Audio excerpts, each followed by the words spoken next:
I was in the relationship of my dreams. I thought I had met the person that I was going to spend the rest of my life with.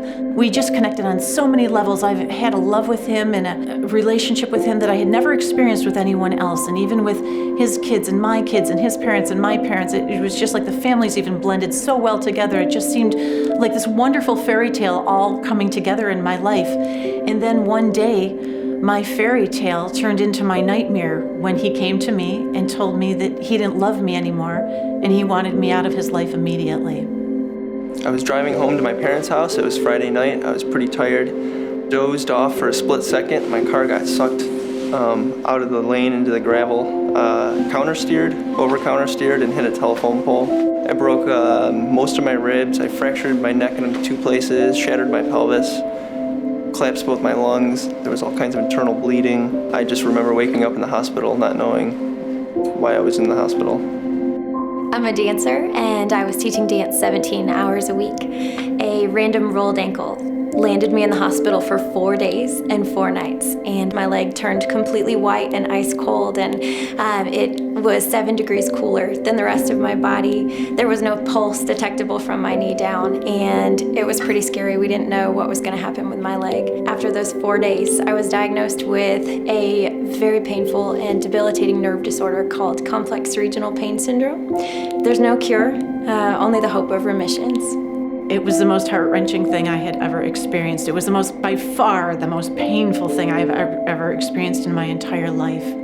I wasn't sure how I was going to get through it, and I just knew I had to go into survival mode and move on. Lying in the hospital bed, I was just sad. I felt remorse, despair about what happened and the impact I made on my family and friends and church.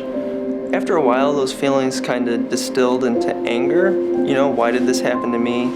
I don't deserve this, that kind of thing. Somebody just hit a big stop button on my life. Basically, it impacted my career, my friendships with my friends, my family, obviously.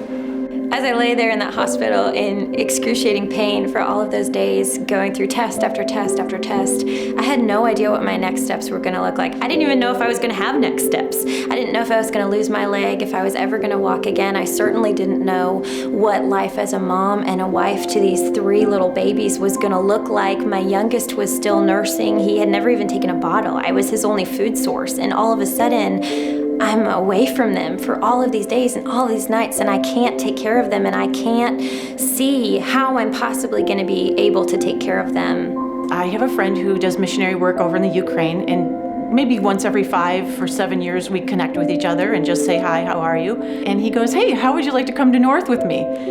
Just an internal tugging at my heart, just saying, fill out that card, when they kept telling me about, community group and joining community group. Then I literally just went like everybody else does. I'm going to try out one night and we'll see if it's a good fit or not. And oh my gosh, the rest is history. I have been with them ever since. When my community group found out I was in the accident, there was just a huge outreach, and they all came to the hospital, and we held one of our sessions in the hospital room I was at. I was a little overwhelmed, honestly. I didn't expect it.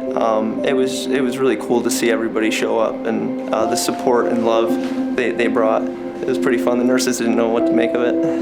We all just were hearing words like permanent and maybe losing this leg, and it was really scary. And our community group that we had only been involved in for just a few months, they stepped in and they were absolutely the hands and feet of Jesus to us. Our community group and the people in our church did things unlike I had ever imagined that people could do. We had every single hour of every single day covered with multiple people, not even just one person, but multiple people coming to our house, watching our kids, taking care of me, taking me to physical therapy, taking me to the doctor, taking Ava to preschool, and they were there for us. I can't tell you how wonderful it is to have, in this stage of my life, some unbelievably beautiful women who are so dedicated to God. We can walk through the wonderful times and successes and cheer each other and celebrate with one another, but we can also walk through the very, very difficult, dark times. I am here as testimony to say your life will never be the same, and I have formed relationships in ways that I have never, ever expected, and it's just been a wonderful experience, and I am so grateful for my community group and for Northridge.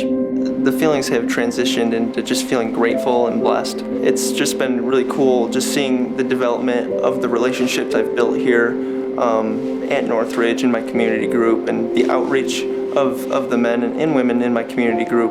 It's just such a blessing to be a part of it, and definitely something I'm glad I'm a part of.